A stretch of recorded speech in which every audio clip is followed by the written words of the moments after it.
Hello and welcome back. We've been through a very long journey together. Your preparation for the 2021 Texas 6A, 5A All-Region Etudes. This is the concluding video for etude number 5 in G major. It's a very long etude, and it's what we call a chop killer because there's a lot of long tones and a lot of time on the face with not much for rest. This etude is mostly in G major, but you may recall that the middle section is entirely in E minor. The final 8 measures are a coda, a wonderfully melodic and pretty conclusion to this etude.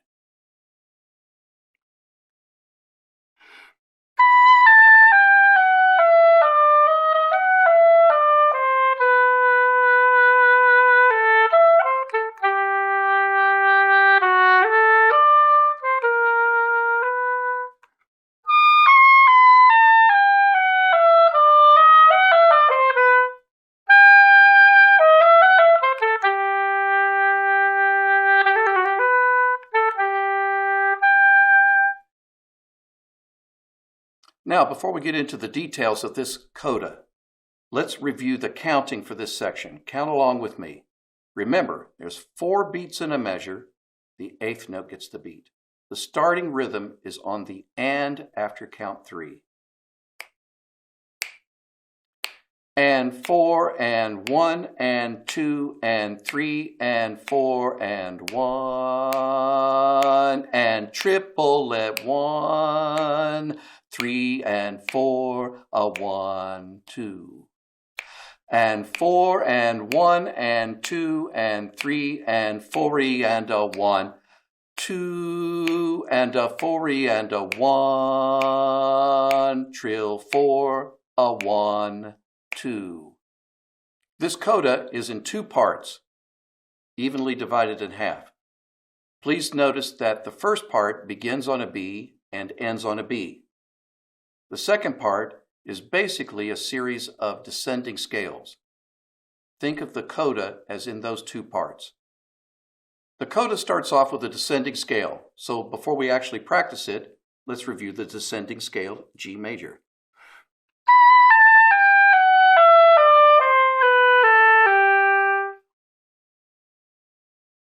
That's the first step in the pedagogy to practicing measures 32 and 33.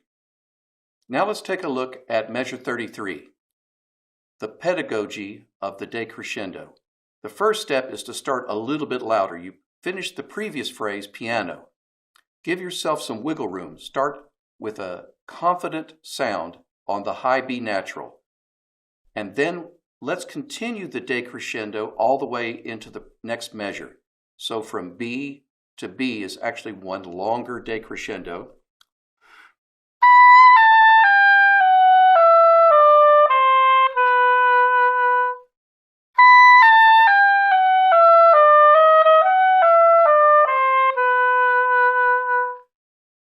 The first step is always practicing the scale with a complete decrescendo. I try to think at the B in the staff where I stopped as a moderately soft piano, not so soft that it won't speak. Now we're at measure 34, the B natural that lasts 2.5 counts. Give it just a little bit of crescendo so it has intensity and direction toward the end of this 4-measure phrase.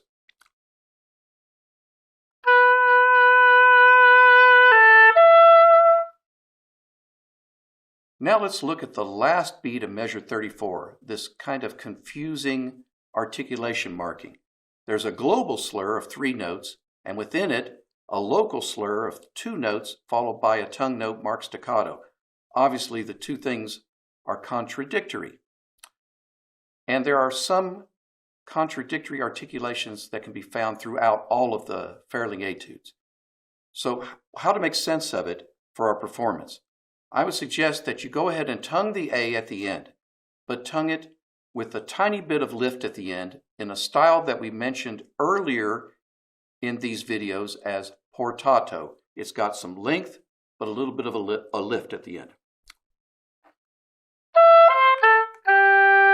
Would be a very, very slowed down version of that. you won't have time for a breath. So it's not really a staccato note. It's got a little bit of length, but just spaced before and after it. Now measure 35. You'll notice the beginning of the decrescendo is written in an awkward place. It seems to be between the quarter note and the 16th note that follows it. Don't start the decrescendo until the 16th note begins. So we have a sustained note on G, and then once you play the F sharp, then you can begin to decrescendo. So if the decrescendo doesn't begin until the F sharp, how long should it last? You can see from my markings on the music, I suggest to you that the decrescendo should continue all the way to the rest. So altogether, you're going to play 4 beats with a decrescendo. You can practice it on any note, like G.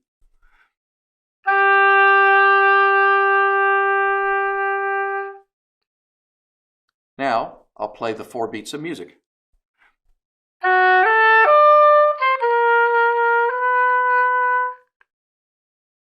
Finally, the last note of that phrase, the B4, the B on the 3rd line.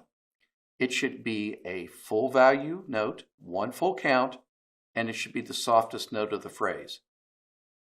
Now let's review the rhythm in measure 37 after the pickup notes. 1 and 2 and 3 and 4 and a. It looks really hard, but it's not. Now let's look at the crescendo in measure 37. You'll notice the manuscript shows the crescendo ending in the middle of the measure. But if the goal of that measure is the note right before the breath, B natural, then the crescendo should continue until the B natural. So it's going to be 1 and 2 and 3 and 4 and a 1. The downbeat of that next measure, measure 38. There's our goal. There's where the crescendo should end. Now let's take a look at the first note of measure 38, the end of the crescendo. It's marked with a staccato, and the temptation for the students will be to play it too short. Instead, please think of it as a note that lasts 1/2 of a count. It should have just a little bit of length to it, a full half count. Now let's review the rhythm in measure 38. 1, 2 and a 4 and a. Again, the rhythm looks extremely difficult, but when you review it, it's not very bad at all. In measure 38, we will need to add a small decrescendo for phrasing. Measure 37, we had a crescendo. So to balance that out, as we descend the scale, let's decrescendo slightly.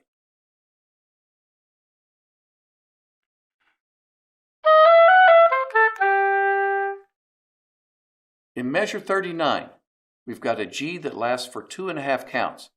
Be sure to give it a little vibrato for life and add a small crescendo to lead into the trill.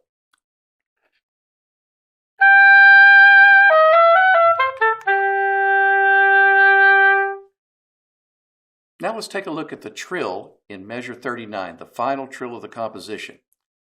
It's written on G and it's got 2 grace notes after it. That entire figure only lasts half a count. So we're only going to have room for 1 trill. G, A, G, F sharp, G, all played as an even quintuplet like opportunity 4. It's the and of the beat before beat 4. First, play the 5 notes. Now the 5 notes followed by B. All of them are slurred. Now think of it as 1 and 2 and 3, opportunity 4. Let's try that. 1 and 2 and 3. Fortunately for us, those notes are in a great area for the oboe, not too low and not too high. It's reasonable in its technical demand. Now let's look at the end of measure 39. It's marked in the music poco rao, but of course that's really poco rit. And so let's think of it as a small ritardando. It's kind of confusing because poco rit is so spread out. I mean, where should it occur? I would suggest to you that you finish the decoration we just talked about, G, A, G, F sharp, G, B natural, the next note. No retardando there. Instead, wait until you play the B, and then the retard should start. So really, the retard is only on the last four notes of the composition.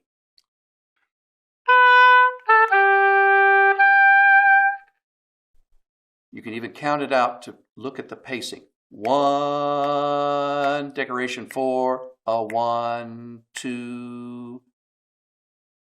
The final two tonics, the two Gs.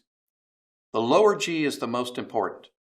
So play it at the volume you like, and the composition could end there, right?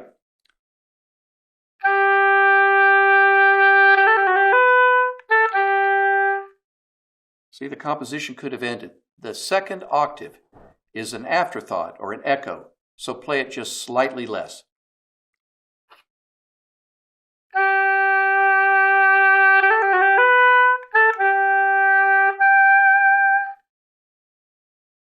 As I've stated throughout these videos, always practice with tone and vibrato as your first priority.